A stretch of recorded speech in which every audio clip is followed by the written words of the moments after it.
few years ago, there was a commercial for Asian Paints.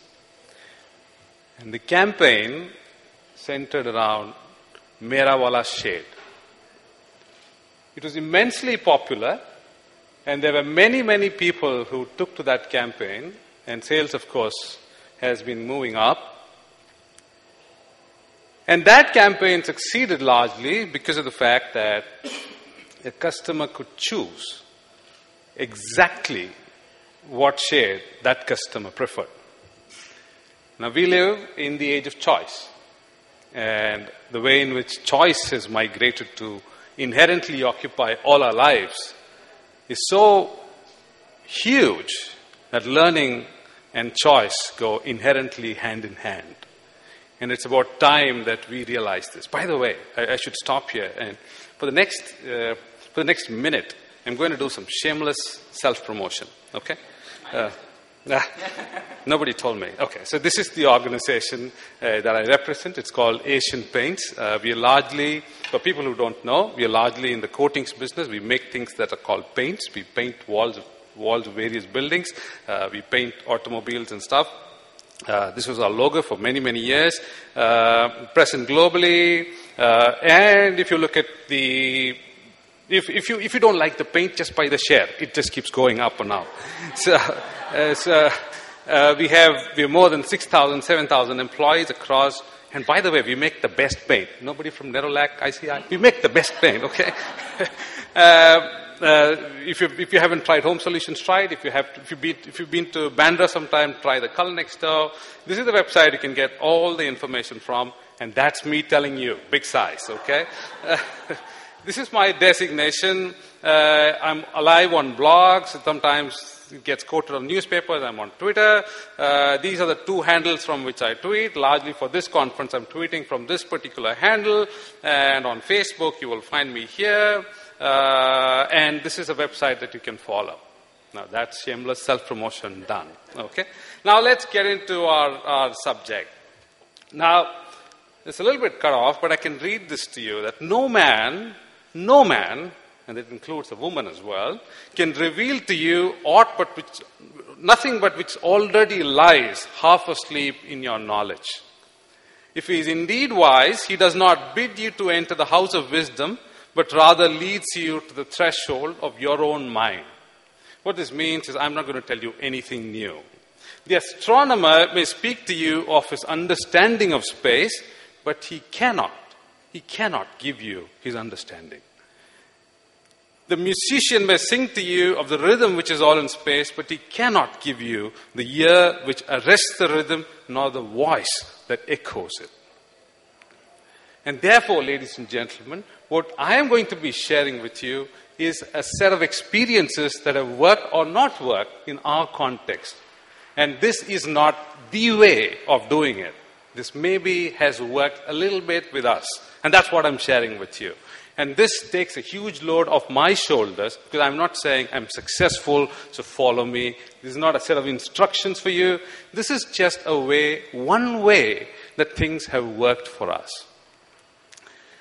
Now, I keep 6 honest serving men. They taught me all that I knew. Their names are what and why and when, and how and where and who.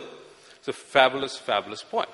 Now, it stayed with me for a long while, and I thought I should share this with you, because this is the premise for whatever I'm going to be sharing with you henceforth.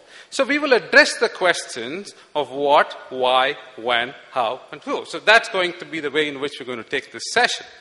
Now, first of all, if you're expecting some high-end definition of what the hell is blended learning, who has defined it, what is the scientific background of it, well, you're going to be immensely disappointed, because I'm not going to be talking about that. I'm going to be talking about how did we approach whatever is called blended learning. Now, the first thing I spoke to people, they said, blended? Oh, you mean this kind of a blend? Now... well, this is perfect. I was talking to somebody while I was making the presentation, and they said, what are you going to be speaking about? I said, I'm going to be speaking about blends. They said, really? Some kind of interesting conference where they take you real high, man. That's what they told me. Now, but think about it a little bit. Now, this blend, as it says on the body, a superior blend of 90% single malt and 10% grain. That's what it says in the bottle. Now, why would they blend it? Now, the next question, I was talking to my wife, of course I do that, and I was talking about blending, and the first thing that came to her mind was this: it's a blender. She said, oh, you're speaking about, what kind of conference are you going to? You're going to speaking about blending? Now, if you connect everything together, you're going to get this firm understanding that what is blending? Blending's definition by Wikipedia is very simple. It says to combine or mix so that the constituent parts are indistinguishable from one another to form a unique mixture. Now, if you rewind back to class 8, class 10 chemistry, we must have remember the difference between a compound and a mixture. The mixture essentially retains the characters of the constituent parts and the compound melts away. Did I get it right? Yeah? Okay, thank you. It's still okay. So that is a mixture, and that is something that we could relate to in Asian paints as well. That is something that we can relate to in terms of blending. Now, to arrive at something new by mixing one or more elements together by which the elements themselves can't produce. Arvind spoke about e-learning. E-learning has significant advantages. There is a whole lot of people will swear by instructor-led programs. That's got significant advantages. And a whole lot of people will talk about social learning as what the powerful discussion happened just before this one happened. That would have significant advantages. But is there any way in which you can take the best out of everything and weave something together? In our opinion, that was blending. And so what we did was we did a little bit of research, and what we found was this wasn't new. So when we went up to our people up, and they have these real strong people up there in our organization, they just said, but you said you were going to be speaking about something new, right? What's new about this? We've been doing this all along, and earlier it used to be called hybrid, multi-mode, now we're calling it blended. So that, in our opinion, was blended. Now, what all could you blend? Well, we could blend a whole heap of things. You could have classroom, you could have self-study, you could have independent collective, you could have recorded audio, video, simulations, on-the-job exposure, hands-on learnings, peer support. You could blend, or please don't think I'm prescribing anything. This is just our experience of how we've gone about doing this. So we could blend any of this together so that our learning outcome was reached. Our focus was on the learning outcome, and our idea was to see what's good about each of this and how can I leverage whatever is best in each of this so that the learning outcome is achieved. So that was our goal. The first kind of blending that we thought we should be doing is tech and non-tech. As in tech-enabled learning interfaces and non-tech-enabled learning interfaces. So how do we combine these two? So in Asian Paints, what we do is every single program that we do, every single learning intervention that we do is blended. That means there is a tech component, there is an instructor-led component, there is an on-the-job component, and there is something else that the individual who goes through the whole thing has to go through. So how do you blend tech and non-tech? Number 2 is synchronous and asynchronous, which is something which people will do together and something which people will do independently. Now, how do you do a little bit of combination of these two? And number 3, I think that's where the accent really is on in the modern day times, which is how do you combine learning, training, and performance support? How do we get people how do we support people when they're going about transferring their learning to the job? Now, our focus has shifted from learning and training to performance support. Or we are in the journey of moving away from formal classrooms in a big way. Some years back, we used to print fat calendars of programs that we were conducting. I don't know how many forests we burnt down making those fat calendars of programs. And people used to come there and say, okay, I want to go to that program. You say, why would you want to go to that program? I've never been to that program. Is this Asian Paints travel company? You've never been there, so we'll take you there. But that was the attitude. Otherwise, people come to other organizations, other programs and sit down and say, come develop me. It doesn't work that way. So therefore, what we've done is we say, we will do a little bit here, a little bit there, and bulk of it moves down to performance support, where people will actually perform. How do we support you in that performance? Now, we pause for a technical difficulty. In Asian Paints, one of the biggest technical difficulty that we have is this question: why?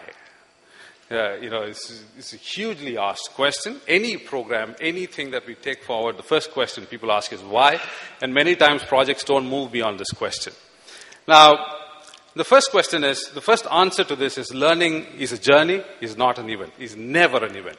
We've read numerous research papers which state this in ever so many explicit findings that we've read, which says learning is a journey, is never an event. And therefore, it has to be structured over a long period of time. Will Thalheimer's research will show you how memory in itself, Arvind spoke about that a little bit, how memory in itself is so limited, and how when we go supplying different forms of learning, how memory increases. So learning is a journey, and memory is such a small component, and how do we increase memory by making it an event? Second, most important, learners learn in small chunks. Change happens in small chunks, if it happens at all. So it's in very, very small chunks change keeps happening, and learners need to be supported, or at least learning infrastructure needs to be present for people to be comfortable that there is something to support me as I'm trying something new out. So therefore, that was the other piece. The third one, we've sat through many sessions here where people spoke about learning styles. We may have a disagreement there, but we recognize the fact that there is no one way.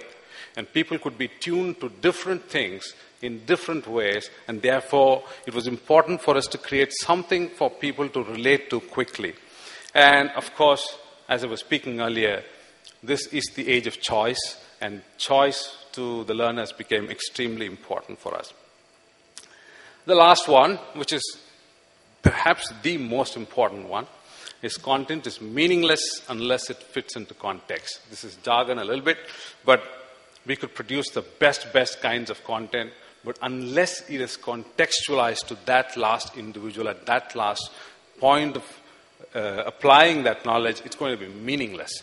And you couldn't contextualize it for everybody in the organization unless we create blends and give a lot of choice for people to select whatever suits their context in the last mile. And that has been our quest, and that has been our trying to see how can we facilitate that contextual clarity for people.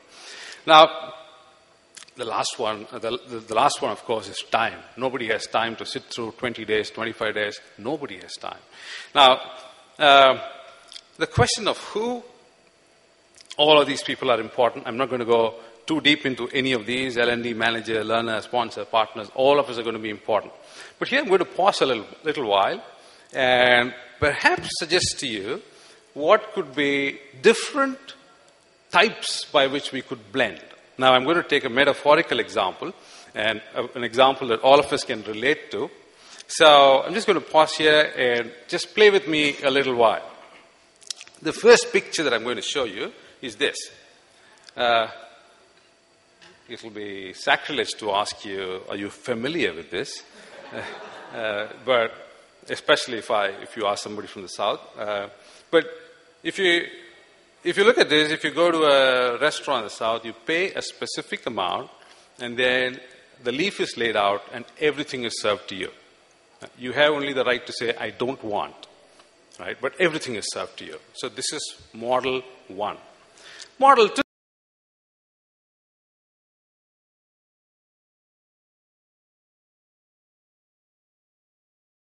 The third aspect, the first one, if you recall, was banyan leaf, everything is served. Second one is you go to a restaurant, choose what you want. The third one is a buffet where everything is cooked and kept ready, and you choose what you want. The fourth model is the Subway model, where you choose the ingredients and say, make it this way for me. Right? Now, come back to learning. Sorry again, but drift away from the food and come back to learning. Come back to learning. So these are the 4 models that we have. First one, come inside, sit down and eat. Very similar. Come inside a program, sit down, learn, go back. The second one, tell us what you want. We'll cook that fare for you. Now, tell us could mean a variety of people could tell you what they want. It could be their boss, could be the business, could be... I'm not getting in there. It's a huge minefield by itself. The third aspect is we lay cooked food on the table. It's always available. You just come in, you pick what you want, you have a good time. And the fourth is tell us the ingredients. Show us the ingredients, and we will cook it for you. And these are 4 different ways in which you can approach, or we approach, blended learning. Now, we blend our programs accordingly, and many of our programs are structured around this particular aspect of choice for learners. The first one, of course, this is going to be a little bit straight ones, easy ones. It has to be the right time, it has to be the right proportion. Any person who has cooked knows what I'm talking about, when to add the salt, when to add all whatever goes into it. By whatever I've spoken, you know how much I've cooked. The right time, the right proportion, and the right sequence. That matters. But most importantly, choice. Choice for learners is absolutely, absolutely important. Now, I'm just going to rush past this quietly. Okay. Now, this is going to be a big one because sometimes employees are not ready. When we do all of this, they say, hey, hang on. Why are you doing all this? Just give me that and just buzz off. Don't give me 10 things to do. So that's the other part. Sometimes managers are not ready. Why are you doing this over 6 months? I sent him for a 3-day program, right? He's coming back and telling me he's spending more time on the field around this. What's going on? So sometimes managers are not ready. Sometimes managers are ready far ahead of the curve. Sometimes sponsors are not ready. Sometimes technical processes are not ready. But more than anything else, what we find at odds most times is this piece, which is organizational culture, which is not ready. Which is, I don't care how much he knows about computers. The next time he calls me dude, he's out of here.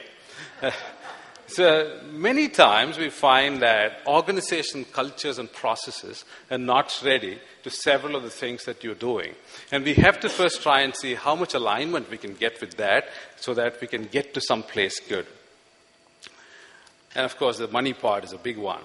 So I'm going to quickly rush into you and speak to you about the program that we won an award for yesterday. I'm first to mention this because my wife told me, tell them the truth that you won just the silver, not the gold. You're not good enough. So I'm telling you, and I will tell her that I told you that we just got a silver. We didn't get the gold. You're not good enough, but this is what we did, right? So the executive development program is a 6-month-long journey for a particular cadre in our organization. What first happens is people are nominated to this program. We can have a conversation about it offline. And by the way, you can tweet your questions. I'm taking your questions on Twitter as well. And we can have an exchange with the panel as well post that. People are nominated to that. The first thing that they do is they have to select a cross-functional project. A cross-functional project means they have to select a project in an area in which they're not familiar with. Why do we do that? Because of the fact that they are not familiar with that area. Because it's a challenge for people, and that we believe is inherently some area where people will learn something new. They have to select a live project. For us, the challenge is both finding a live project and finding a match for people. So that's the first one. And as the project kicks off, then he is commissioned a series of e-learning courses. Now, these are, when I put it down as e-learning courses, these necessarily are not just e-learning courses. These are top of the curve, very nicely designed, at the same time excellently supported modules. These are from Harvard Managed Mentor and a few others like that. And immediately after that, they come around for formal Harvard cafes, as we call them, on the modules that they have picked up online. So that means they have gone through stuff online and they're coming together to discuss what they picked up online. So that becomes the crucial element where people understand what did I pick up, what did I asynchronously pick up that's discussed synchronously. Now, after they come around for classes, they work with a project guide. By the way, the project that they chose is still on. So that's happening parallelly, and they're taking e-learning courses, they're coming together for classes, the project is still on.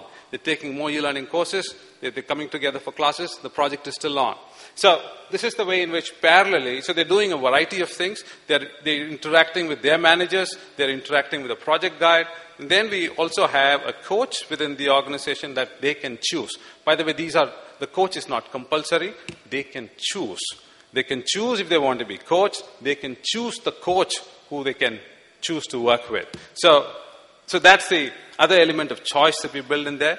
And if at all they slacked out, they're going to get SMS messages every day saying, this is a learning that you picked up from your class or something like that. So it's just all available, and it's a way of ensuring that people connect and are staying connected to the learning over a long period of time.